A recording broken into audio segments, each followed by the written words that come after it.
Entonces le decía, lengua y literatura, cuarto medio B, año 2021, año extraño, año 2021. Lo primero que vamos a revisar va a ser el plan lector, ¿ya? Para que también se vayan preparando y empecemos a hacer ya, o desde ya, la lectura del libro que nos corresponde al mes. Vamos a hablar un poquito también de dónde se ubica el plan lector con respecto a los objetivos que nosotros queremos trazarnos como año, a los objetivos que queremos cumplir, más bien como curso. Y aquí, ¿cierto? Yo les preparé un pequeño gráfico para poder justamente ejemplificar ese sector o ese lugar, ¿cierto?, que ocupa el plan lector con respecto al trabajo del año. Yo les había explicado a los otros chicos, ¿cierto?, en los otros niveles también, que nosotros tenemos ciertos objetivos de aprendizaje que son, vamos a suponer, X, en un año normal. ¿Ya? En un año normal nos dice el Ministerio de Educación, ustedes tienen que cumplir con, no sé, 10 objetivos de aprendizaje, que están divididos en los ejes, lenguaje, lectura, perdón, escritura y comunicación, investigación, etc. Ahora, esos aprendizajes, obviamente, dados los tiempos que estamos, en los que estamos haciendo la clase, se recortaron todos los tiempos, ¿cierto? Toda la distribución temporal también afecta a, esta nueva distribución temporal afecta también, ¿cierto?, a la distribución de horas, y eso se entiende, digamos, a la distribución de objetivos. Y se ha pedido que nosotros hagamos una priorización. En esa priorización, estos objetivos, ¿cierto?, se vieron también reducidos. Elegimos, ¿cierto?, aquellos objetivos, el Ministerio nos da una sugerencia, nosotros decimos, acordamos, son objetivos que son fundamentales, sí o sí tienen que tenerlos para estos aprendizajes para poder optar al siguiente paso, ¿cierto?, que sería en el caso de ustedes la educación superior. ¿Se entiende? Pasando con la PTU, obviamente. Entonces, ellos nos hacen una propuesta Y, ¿okay?, de objetivos. ¿Sí? ¿Concordamos? ¿Y todo? Y nos dijimos, ¿cierto?, para cumplir esos objetivos tenemos que tratar de trazar una estrategia que nos permita, ¿cierto?, cumplirlos, llegar y alcanzarlos. Y en eso, ¿cierto?, de cumplir este objetivo, nos dimos cuenta que se pueden activar de alguna manera los otros que estaban y que no han sido priorizados. Los 10 que eran, ¿cierto?, en el caso hipotético de que así sean, se pueden alcanzar si cumplimos, ¿cierto?, esta estrategia de distribución de actividades. Entonces, por eso es muy importante que ustedes completen de alguna manera el plan lector, ya sea leyendo los libros derechamente o sus resúmenes, hay que decirlo así, también, porque de alguna manera están haciendo la lectura y ese es un ejercicio que tienen que hacer sí o sí, leer comprensivamente. La PTU es básicamente pura lectura, así que si van practicando desde ya lectura, no solamente de los libros que nosotros tenemos asignando o las actividades que nosotros hacemos en clases, sino también lectura que ustedes quieran, libros, diarios, revistas, cosas en internet, da lo mismo. Leer por leer, para hacer el ejercicio, hacer la retención. Luego están las pruebas de unidad, que se supone que por la distribución temporal eso podría estar afectado y podríamos decir una prueba por semestre, una prueba por unidad, y como son 4 unidades, serían 4 pruebas al final de cuentas. Eso está por verse, ¿ya? ¿Cómo lo vamos a distribuir bien para que sea de manera que no entorpezca, digamos, también nuestro tiempo? Se entiende que hay tiempo que ocupa también la elaboración de las pruebas y también la asignación de ellas y que ustedes la realicen y todo lo demás. El fuerte, creo yo, va a estar en este aspecto, ¿cierto?, que es fundamental dentro de esta pirámide, que es los trabajos prácticos. Como el año pasado, ustedes ya saben que hemos utilizado no solamente para el cumplimiento, ¿cierto?, de esta tarea, de las que nosotros estamos ya dando cuenta, también porque de alguna manera estas herramientas electrónicas, por así decirlo, digitales, son las herramientas que ustedes van a usar en la vida futura. Piensen que en la universidad se están... ¿Qué curso es este, tío? Cuarto medio... ¿Sabe dónde está primero C? En la universidad ya se están usando este tipo de herramientas desde hace rato. Piensen que generalmente permanente en la universidad cada año, en paro, en toma, entonces los profes de la universidad, los que están ahí moviendo los hilos, ya prevén, ¿cierto?, estas circunstancias y ya están haciendo clases virtuales, las SACAC están haciendo clases virtuales, están dando esa opción, digamos, para que no se pierda la continuidad del estudio, que es muy importante en la formación profesional. Entonces, son herramientas que de alguna manera, y dados los tiempos que vivimos, también van a usar. Básicamente todo se está digitalizando hoy en día. Todos los trámites se están haciendo por vía digital. Para este punto, en particular, yo les voy a pedir, ¿cierto?, que ojalá tengan una cuenta Gmail, ¿cierto? Ojalá tengan una cuenta Gmail. Yo les voy a, en las sucesivas clases, ¿cierto?, les voy a dar el código correspondiente a la clase en particular para que en Classroom puedan ingresar y buscar ahí el material que yo voy a colgar, poner, ¿cierto?, a disposición de ustedes, tanto como las tareas en sí, y podamos comunicarnos por esa vía.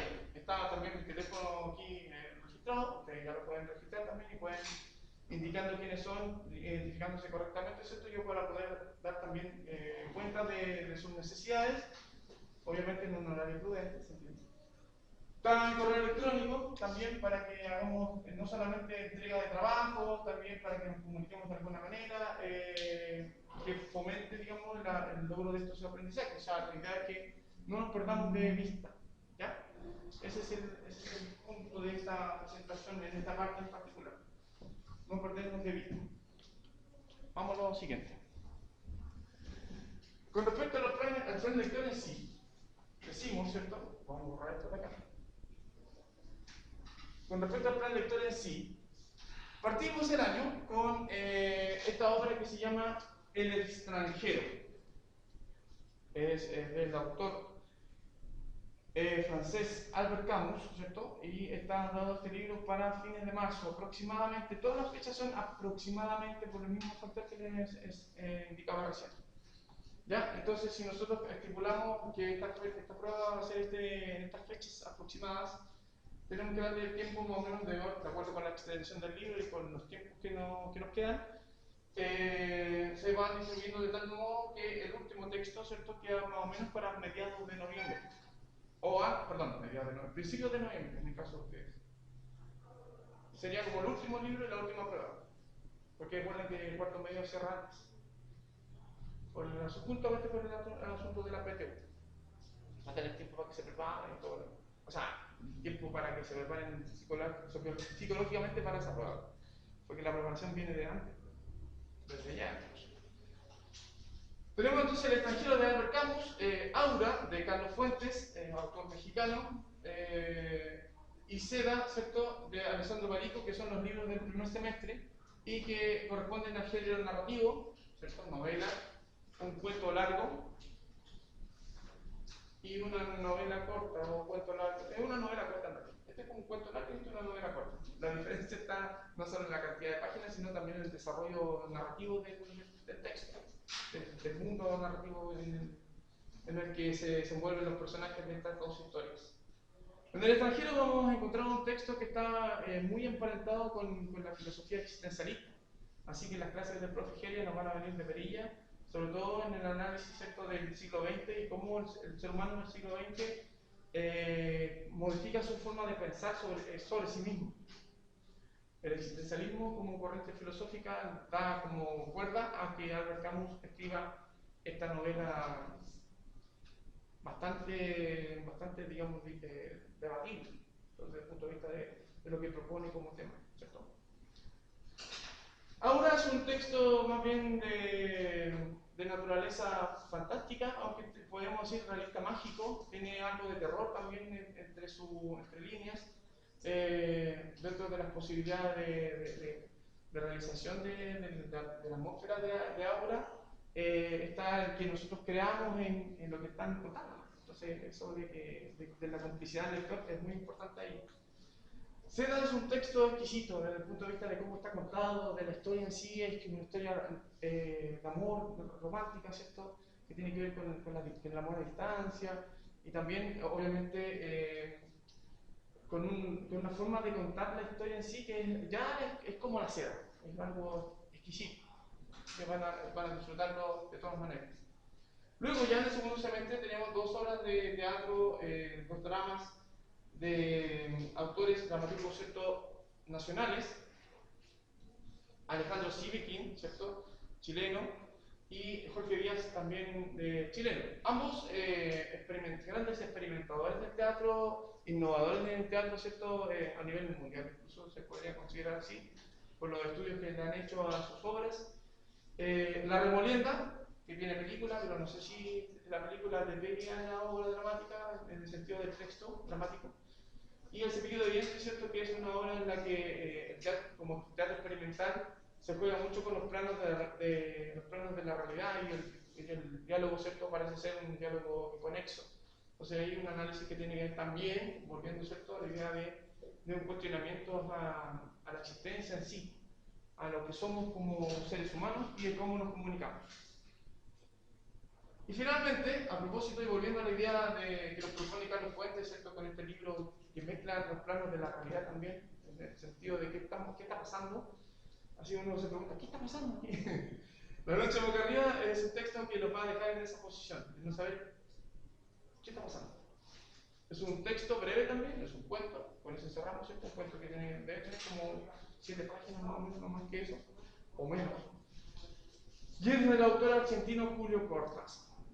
La distribución de obras está pensada no solamente por los tiempos, no solamente, ¿cierto?, por cumplir cierta cantidad de páginas que son prerequisitos, ¿cierto?, para ustedes, también pensando en que se cumple lo otro, ¿cierto?, la pirámide que nosotros habíamos dicho que tiene que ver con los objetivos del nivel de cuarto medio. Con respecto al primer libro, bueno, aquí la portada es súper decidora con respecto al sentirse extranjero. Hay una presentación que hacen de este libro de la editorial Planeta, que es una de las editoriales que trabaja, ¿cierto?, con Albert Camus. Ahí está el link, el enlace, ¿cierto?, de esta presentación. Generalmente, si ustedes se meten en la página de Planeta, libros, etc., van a encontrar los libros, cuánto vale, y hay una reseña, una sinopsis, tarea que se supone que tenemos que hacer a propósito de lo que estamos viendo en diferenciado. Dice, extranjero en su tierra. Extranjero en su tierra. El tipo es extranjero en su tierra. ¿Cómo puede ser alguien extranjero si yo soy extranjero en Chile, siendo chileno? ¿Cómo puede ser eso? Eso lo dice el texto, en la presentación, en la sinopsis. Extranjero de sí mismo.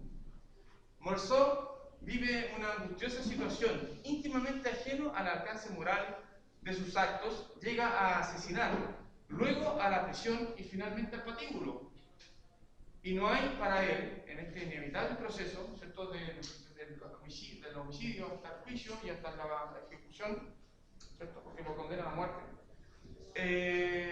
ningún proceso, ¿cierto?, o sea, no, este proceso no es inevitable, ¿se entiende? No hay ni rebeldía en el personaje, no hay desazón, no hay esperanza. O sea, esa es la forma, digamos, de enfrentar esta situación en la que se entiende que él está siendo condenado a muerte. Sin ningún sentimiento, aparentemente. Ahora, ¿por qué es extranjero? ¿A qué se refiere?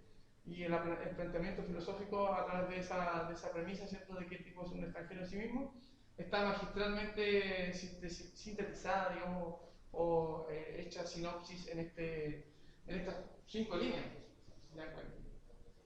Si vamos a analizar una sinopsis como ejemplo, aquí tenemos un ejemplo de una novela sintetizada en 5 líneas.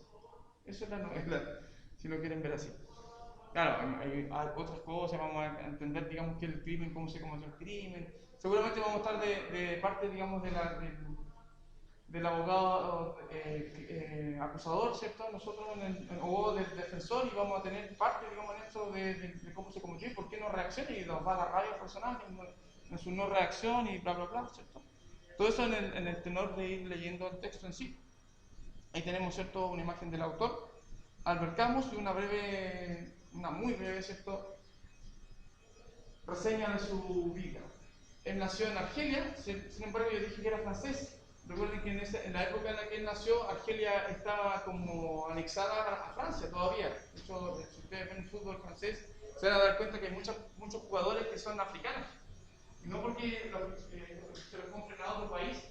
De hecho, juegan en la selección francesa, que tienen un rango, digamos, de no ser francesa. Nosotros nos imaginamos a la francesa de tez blanca, sin ser discriminador. Se entiende que Argelia es, no sé si todavía hay una fuerte conexión con Francia, desde el punto de vista porque Argelia ya es país independiente, pero hay una suerte como de doble nacionalidad para las personas que viven ahí. Antes de la independencia de Argelia, que se produjo aproximadamente luego de la Segunda Guerra Mundial, Argelia era colonia francesa, entonces él se considera francés. Y de hecho, mismo Albert Camus se avecina, ¿cierto? Luego en Francia vive y trabaja en todo el país. O sea, y de hecho es parte de la resistencia francesa frente al régimen nazi en el tiempo de guerra. Él trabajó en el periodismo de trinchera, como se le llamaba, ¿cierto? En esa época. Ganador del premio Nobel en 1957, si no me equivoco. Fallece trágicamente a propósito de un accidente de tránsito. Él incluso dentro de su historia, de su trayectoria, tiene como no un conato, pero sí tiene una diferencia dentro de la línea filosófica y morales con otro gran autor, ¿cierto? Que es Jean-Paul Sartre, también francés y también en estas circunstancias. Ahora, Sartre, a diferencia de Camus, ¿cierto? Sartre no recibe el premio Nobel, lo rechaza. ¿Quién tiene ese poder para decir no me den el premio Nobel? ¿Se lo iba a ganar? Oye, mandaron una carta de invitación a la ceremonia, todo, usted se ganó el premio Nobel. La plata, todo, no vieron nada. Rechazó un premio. Se entiende que el premio Nobel es una plata de por vida, un sueldo de por vida, ¿sí? Y buenas lucas. Más allá de la distinción, ¿cierto? Y pasar al Olimpo, ¿cierto?, de los grandes autores. Bueno, la actividad que les quiero proponer, ¿cierto?, para hoy corresponde a recuperar un poquito lo que hemos visto o que vimos, ¿cierto? Si no lo vimos, para que lo veamos también, los que no se acuerden mucho de esto. Un poquito, ¿cierto?, de análisis de obras literarias. Aquí tenemos dos textos literarios que les voy a mostrar a continuación. Uno que es un poema, lo digo de esta mano, ¿cierto?, y el otro que es un microcuento, si no me equivoco. Ambos tienen elementos en común y tienen elementos que los distinguen uno de otro, ¿cierto? Entonces la idea es que apliquemos lectura comprensiva, que reconozcamos, ¿cierto?, todos los elementos que podamos reconocer en los textos literarios en sí que hemos visto, tópicos literarios, figuras literarias, ¿cierto?, y por sobre todo la relación de intertextualidad que puede haber en ellos. Y ahí está el objetivo. Este es el objetivo de tercero medio, si se dan cuenta, dice ahí, tercero medio. Quiere decir que estamos revisando lo que se supone que el ministerio nos dice, oye, vean, refuercen esto porque seguramente los chiquillos, por la pandemia y por todo lo demás, se olviden para este año. El primer texto tiene que ver con este tópico literario. ¿Se acuerdan que los tópicos literarios son como estos temas recurrentes en los que la literatura aparece la literatura da como ciertos botes con el tiempo, como que recurre a ellos permanentemente, como que se habla de ellos, como ponerse de moda de nuevo, una cosa así. No sé si se han dado cuenta de que de repente como que volvemos a vestirnos como nos vestíamos en los años 90, los años 70, como que se van reeditando las modas, ¿cierto? Bueno, algo así sucede con respecto a los tópicos literarios. Parece que nuestra línea de pensamiento humano da ciclos. ¿De acuerdo? Creo que Nietzsche dijo que, si no me equivoco, que el tiempo era cíclico, que nuestra historia era cíclica, que el ser humano vive, ¿cierto?, permanentemente repitiéndose a sí mismo los procesos históricos que lo van marcando como ser humano. Bueno, algo así sucede con la literatura y con el arte en general, y parece que estos ciclos se van cumpliendo. De hecho, hay gente que dice, oh, de la libertad, pero el ser humano es individualista, y después dice, no, pues, otros dicen, no la libertad, controlemos un poco la cosa. El ser humano es un ser gregario. Después de no, la libertad. Entonces como que se van dando vueltas también las propuestas artísticas en general.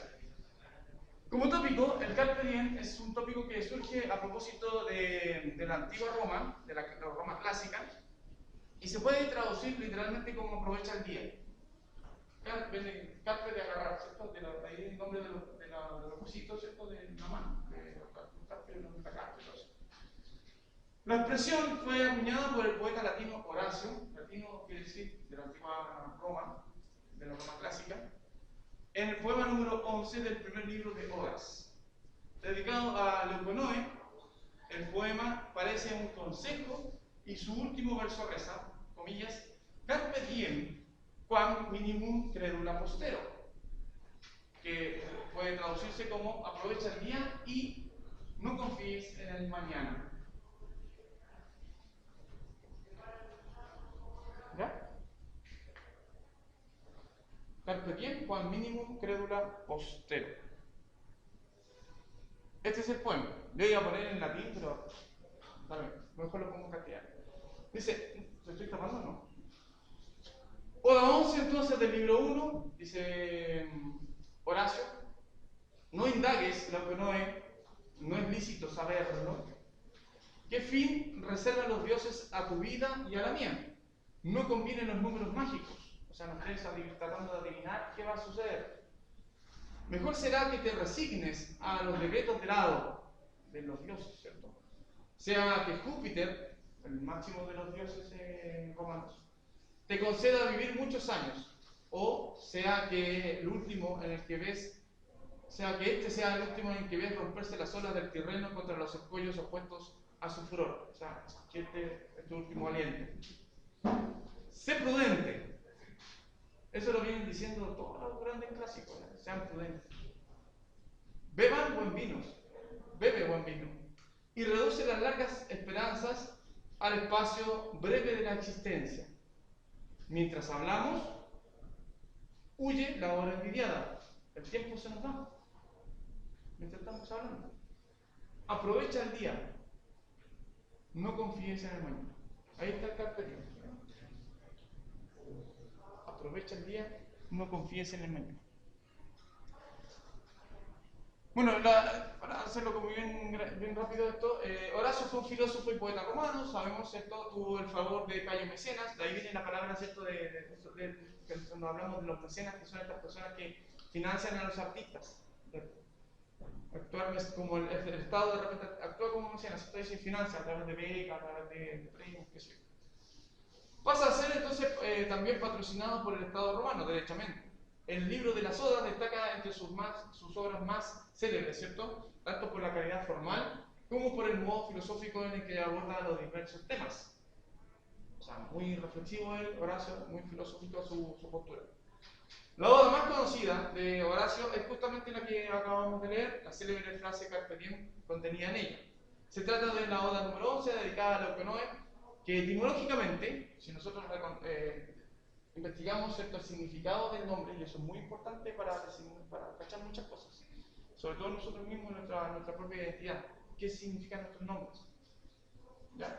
Bueno, si nosotros descubrimos qué significa Leuconoe, nos quedamos con la idea de que Leuconoe significa mente en blanco, cabeza vacía, o sea, alguien que necesita, no una cabeza hueca, sino alguien que está en el proceso como de formación, o que se está formando. Como ustedes son leuconoes, están llenando su mente, ¿cierto?, con ideas nuevas. No quiero decir que sean cabeza hueca, no se sientan así atacados. Todo lo contrario, todos somos de alguna manera, o tenemos espacio en nuestro disco duro con el que vamos llenando, en el que vamos depositando ciertos nuevos conocimientos. Entonces la idea de tener la mente en blanco, ¿cierto?, es como una idea muy reflexiva. De hecho, el texto la asocia al budismo zen, que es oriental. El poema hace alusión, ¿cierto?, a la muerte como tema central. No en ninguna parte dice muerte, te va a morir, ¿cierto?, pero lo menciona como idea, como posibilidad. Cuando dice que Júpiter, ¿cierto?, puede decirte, vive muchos años, sé feliz, vas a tener muchos años de tranquilidad, ¿cierto?, no te va a pasar nada, o no sabemos, nos va a caer un meteorito, nos vamos a morir todos ahora. ¿Sí? Eso es la voluntad de los dioses, nosotros no podemos intervenir. Luego el primer verso, el poema sostiene que es inútil intentar saber lo que va a ocurrir después de la muerte también. Carpe diem aparece en la poesía como una respuesta al miedo, a la muerte y a lo desconocido. Ya que el ser humano le está vedado saber su destino final, lo mejor es vivir la vida plenamente. Ahora. Ese es el texto 1. Este es el texto 2. En el texto 2 no le hice mucho análisis tampoco a lo que dice, a lo que se puede leer entre líneas, porque de alguna manera este texto es mucho más contemporáneo de nosotros y nosotros vamos a reconocer en él muchas cosas que están pasando hoy día. Incluso podemos situarlo, porque este texto no era antes de la pandemia, podemos situarlo en el contexto de una madre que está frente a su hija en circunstancias de una pandemia, por ejemplo. Puede ser. Dice de cara a Knight, es el ahora es aquello que nunca volverá. Tropecé por mi torpeza con este delicado vals, bailé abogada por la densa niebla de un pasado que viví, añorando el beso de mi madre y la brisa de tu mar. Me zambullí en las dunas de la hora y en los años que vendrán. Me zambullí en las dunas de la hora y en los años que vendrán. He amarrado el presente en las patas de mi cama por el miedo a perderme. Por si no vuelvo nunca más.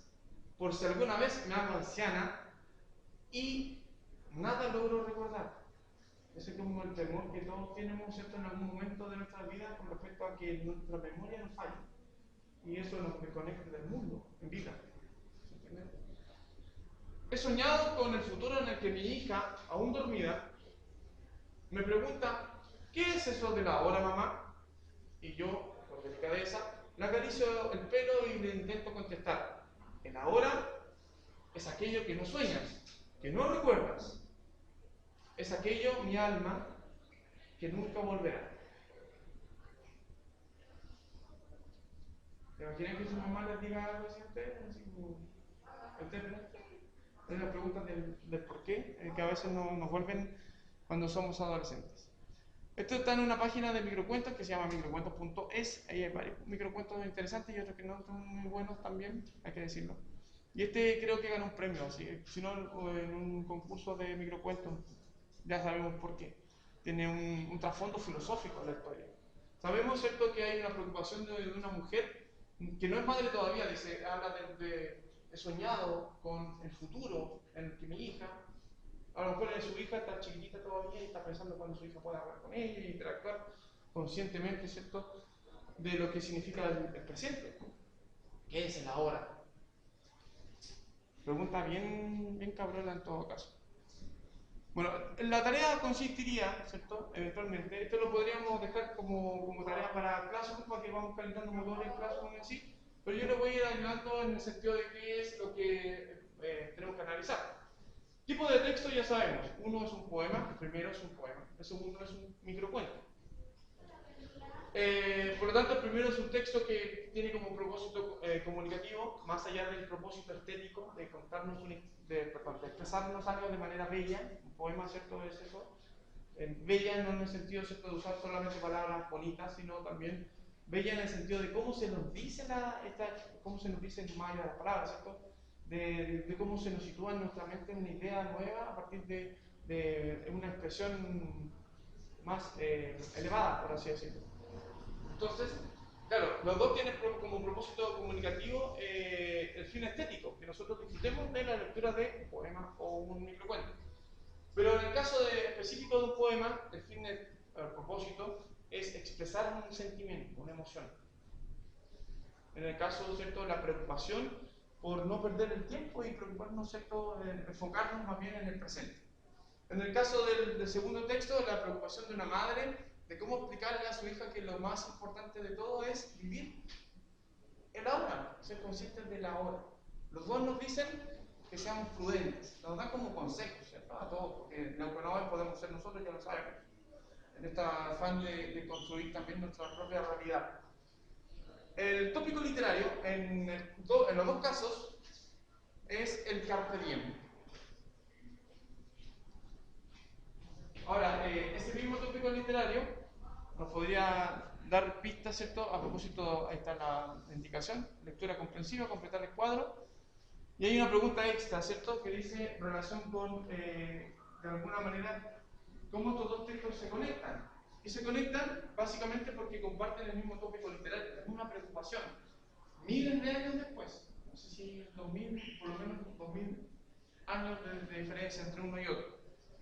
Y harta agua bajo el puente, o sea, entre el Imperio Romano y no sé, ¿de dónde era la chica de la Gala Knight? Parece que es estadounidense, si no me equivoco, o español. No sé si es un nombre ficticio también. Entonces, claro, esa es una forma de relacionar los textos a través del tópico literario, la preocupación que tienen los dos autores sobre el mismo tema, que es el paso del tiempo inexorable. El hecho de ser conscientes y de lo único que somos dueños en realidad, y si lo ponemos así desde el punto de vista filosófico, es justamente de la hora, pues no tenemos nada más. El pasado no lo podemos revivir y el futuro no lo podemos adelantar. Estamos condenados a este momento permanentemente. Y cada vez que digo este momento permanentemente ya está sucediendo pasado y ya estamos consumiendo futuro. Estamos ahí, ¿cierto? Como no sé, una mecha de dinamita. Es una metáfora a propósito. Ahí en esta parte, ¿cierto?, de la breve interpretación, ustedes pueden leer el texto nuevamente y seguramente ahí ustedes van a tener su propia visión, más allá de lo que yo ya les puedo haber infundido con respecto a una respuesta, ¿cierto? Es cómo se puede interpretar. Entendemos, ¿cierto?, que Júpiter es un máximo dios en el patíbulo, ¿cierto?, en el panteón de dioses romanos, pero que de alguna manera son como un préstamo cultural de los dioses griegos, que son básicamente, en este caso Júpiter, Zeus. Tienen como el mismo poder, pues, para que se hagan una idea. Es más conocido Zeus por Disney, ¿cierto? En el sentido del poder que tiene, ¿cierto?, de la preocupación que tiene por el ser humano, de tratar de ponerlo bajo. Entonces Júpiter es como que también está pensando en nosotros, de alguna manera. Es como la transformación de este Dios, para que también lo entienda desde el punto de vista cristiano, es como nuestro Dios más misericordia. Acuérdense que el Dios del Antiguo Testamento es un Dios castigador, como Zeus. Un solo rayo, si usted está portando mal, rayo, pa, como digo. El Dios del Nuevo Testamento es un Dios más reflexivo, más compasivo y por supuesto más amable con los seres humanos, a pesar de que nos tira coronavirus, guerra y qué sé yo. Eso. Entonces, para ir cerrando, sí, porque seguramente van a haber algunas dudas, preguntas, consultas. Hasta ahora están cansaditos. ¿Se esperaban esto con este calor horrible que está haciendo? Más encima usar mascarilla, muy incómodo.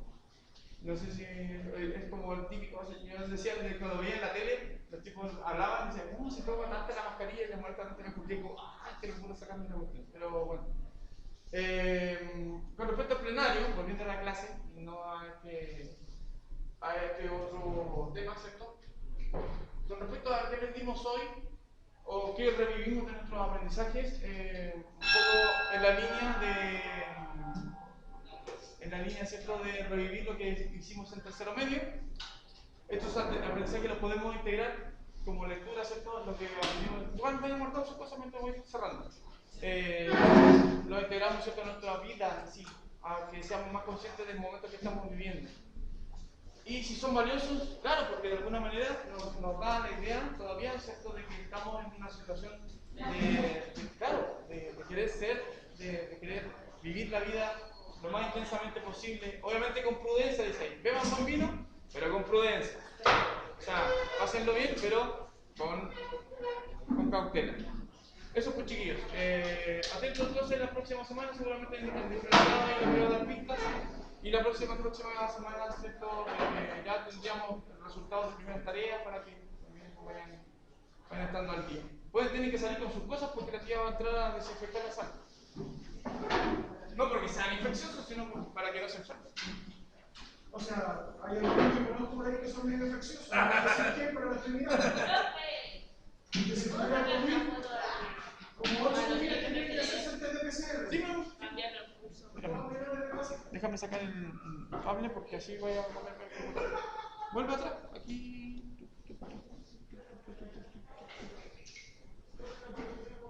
Ahí está. Las fechas no las he puesto porque estamos viendo tema tiempo. Pero debería ser más o menos un mes entre cada libro. Ya. Gracias, profe. Nos vemos en la conclusión. De nada.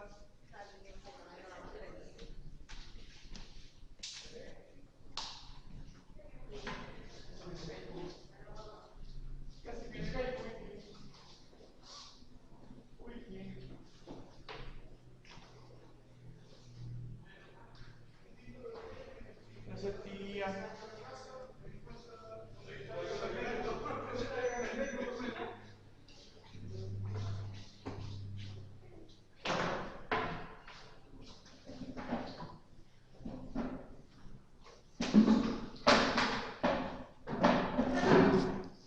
Permiso, tío.